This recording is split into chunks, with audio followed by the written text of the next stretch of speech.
Cook and read with Janhavi या चॅनलमध्ये परत एकदा सगळ्यांचं खूप स्वागत। आज मी तुम्हाला दाखवणार आहे काही गणपती जे की मी शनिवार पेठेत बघितले। त्यातला पहिला गणपती आहे जय हिंद मित्रमंडळाचा। त्याच्यामध्ये त्यांनी खूप सुंदर गणपती बसवला आहे आणि देखावा म्हणून त्यांनी एक गुहा तयार केलेली आहे आणि त्या गुहेत आपल्याला गणपती बरोबरच देवींचं पण दर्शन घडतं। त्यामध्ये आपल्याला कोल्हापूरची महालक्ष्मी माता, भवानी माता, माहूरची देवी या सगळ्यांचं दर्शन घडतं आणि ती गुहा पण खूप छान केलेली आहे आणि तो गणपती पण खूप गोड आहे। त्यानंतर जो दुसरा गणपती मी बघितला त्याच्यामध्ये त्यांनी शिवाजी महाराजांचे जे किल्ले होते त्या किल्ल्यांची प्रतिकृती तयार केलेली होती आणि त्याची संपूर्ण माहिती सुद्धा त्यांनी मोठं बॅनर लावून तिथे दिलेली होती। त्यामुळे आपल्याला ज्ञान पण मिळतं आणि सुंदर देखावा पण पाहायला मिळतो।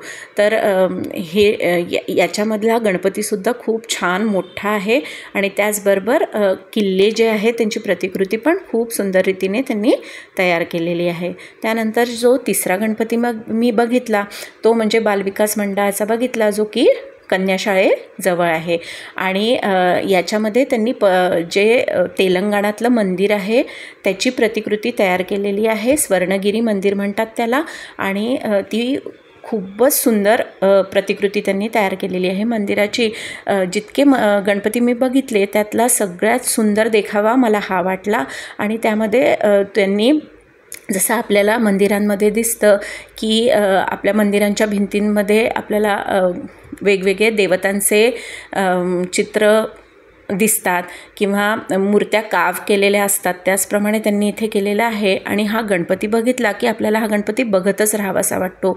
इतका सुंदर गणपती इथे आपल्याला दिसतो आणि त्याच्या समोर आपल्याला दिसतात विष्णू भगवान जे की नागावर पहुडलेले आहेत असं त्यांनी तयार केलेलं आहे पाण्यामध्ये आणि ते खूपच सुंदर दिसतं। तर त्याच्यामुळे हा जो संपूर्ण देखावा त्यांनी तयार केलेला आहे, जे मंदिर तयार केलेलं आहे ते खूपच छान तयार केलेलं आहे। आणि जो चौथा गणपती मी बघितला तो म्हणजे केसरीवाड्याचा गणपती मी बघितला आणि जो केसरीवाड्याचा गणपती आहे त्यांनी केदारनाथ धाम जे आहे ते तयार केलेलं आहे। त्यामध्ये आपल्याला अर्थातच केदारनाथ धाम म्हटलं की त्यामध्ये सगळ्यात पहिले आपल्याला मोठा नंदी दिसतो, तो त्यांनी छान तयार केलेला आहे। आतमध्ये सुद्धा एक नंदी आहे, त्याच्यासमोर शंकराची पिंड आणि त्याच्यासमोर गणपती असा देखावा त्यांनी तयार केलेला आहे। हा सुद्धा गणपती अतिशय सुंदर दिसतो आणि हा सुद्धा देखावा खूप छान आहे। त्यामुळे जर तुम्ही पुण्यात राहत असाल आणि हे गणपती पाहिले नसतील तर आवर्जून हे बघा। हे खूपच छान प्रकारे त्यांनी देखावे तयार केलेले आहे आणि गणपती बाप्पा खूप मनमोहक आणि सुंदर दिसतात।